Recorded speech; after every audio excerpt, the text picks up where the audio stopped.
Speaking of libraries being available, oh boy, here's the big news. So, Nintendo made an announcement by late March 2023. Wii U and Nintendo 3DS owners will no longer have access to the Nintendo eShop.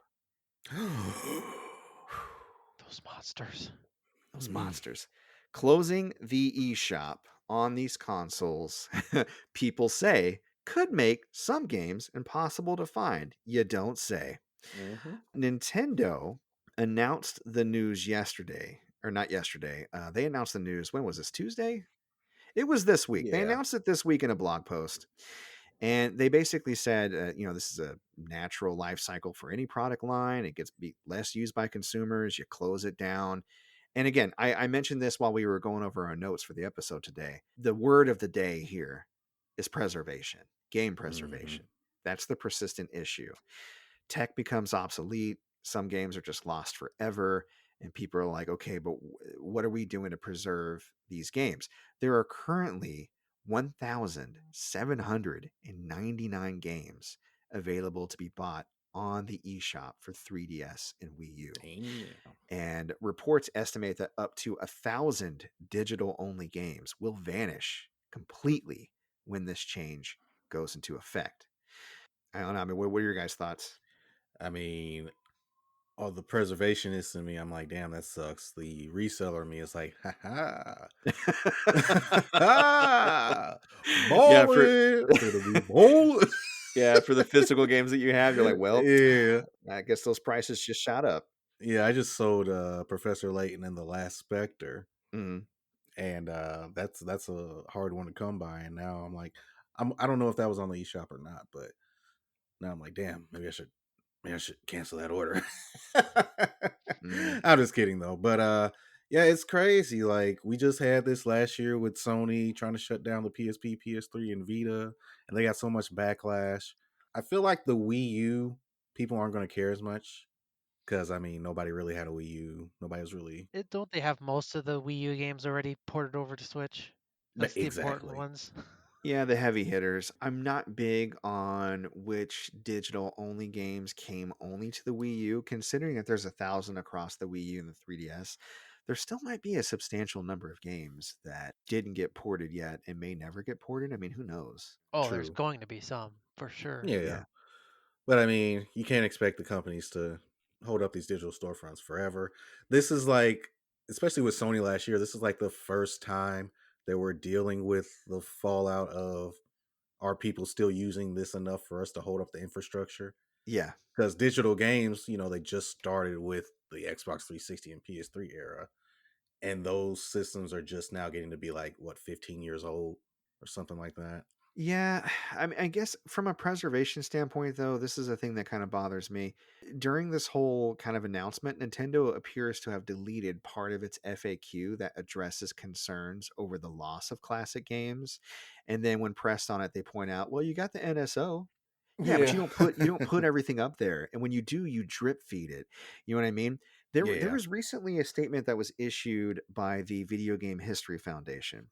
And I found this statement to be of note, so I'm actually going to read it in its entirety, but bear with me because I think this is very relevant to this discussion. While it is unfortunate that people won't be able to purchase digital 3DS or Wii U games anymore, we understand the business reality that went into this decision. What we don't understand is what path Nintendo expects its fans to take should they wish to play these games in the future. As a paying member of the Entertainment Software Association, Nintendo actively funds lobbying that prevents even libraries from being able to provide legal access to these games.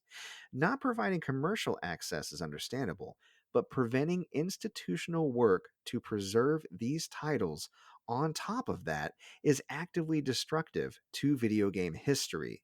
We encourage ESA members like Nintendo to rethink their position on the issue and work with existing institutions to find a solution. I completely agree. They're more than any other company I can think of off the top of my head. Nintendo is extremely protective of its IPs, Hmm. but there has to be some sort of Smithsonian level archive. I mean, this is art that hundreds of thousands of people have worked on, you know what I mean? And it's just being lost forever because whatever, you know what I Yeah. mean? And I mean, it means a lot to a lot of people. That's my thing. So, Yeah, I totally agree with you, man. It's messed up. There does need to be some sort of like museum or something dedicated to the preservation of games when stuff like this happens. At the end of the day, I don't necessarily condone it because it's illegal, but whatever, whatever. You can always mod your systems to play these games. Like they exist. You just not going to be able to access them in a legal way. And if Nintendo wants to lose out on that money, then that's kind of on them.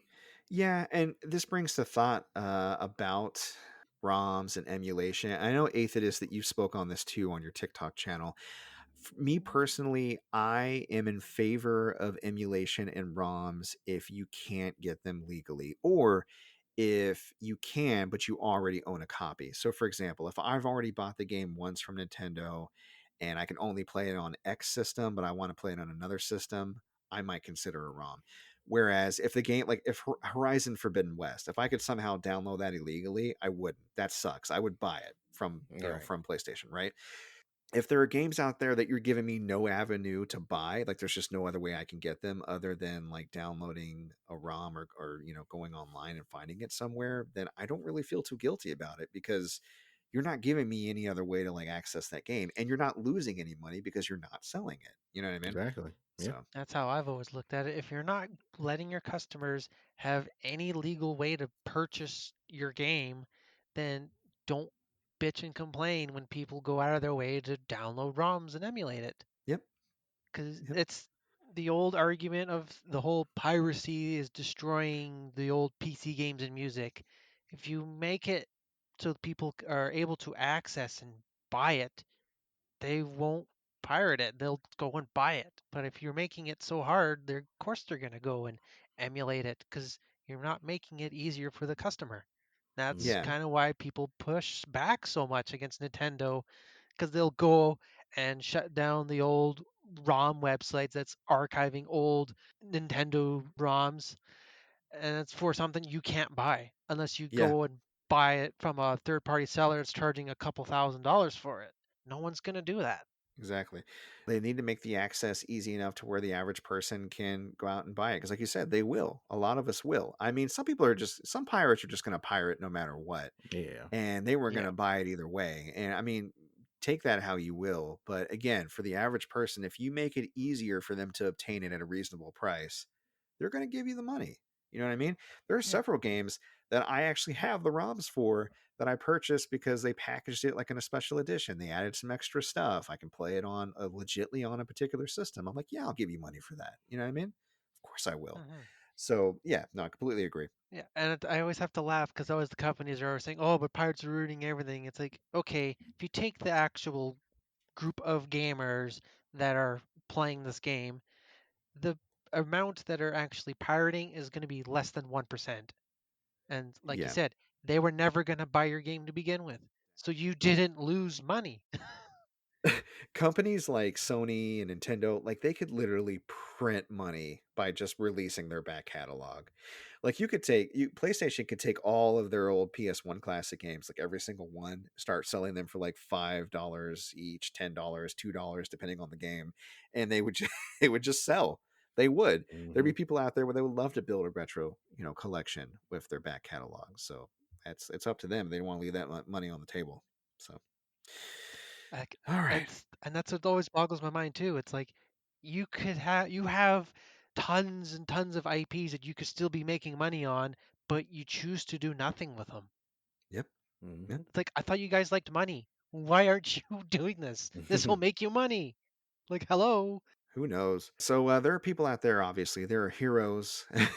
They may not all wear capes, but they're downloading and ripping and doing what they can to get those ROMs out there. And we salute you and the risk you take, because Nintendo, if they catch you, they will kill you.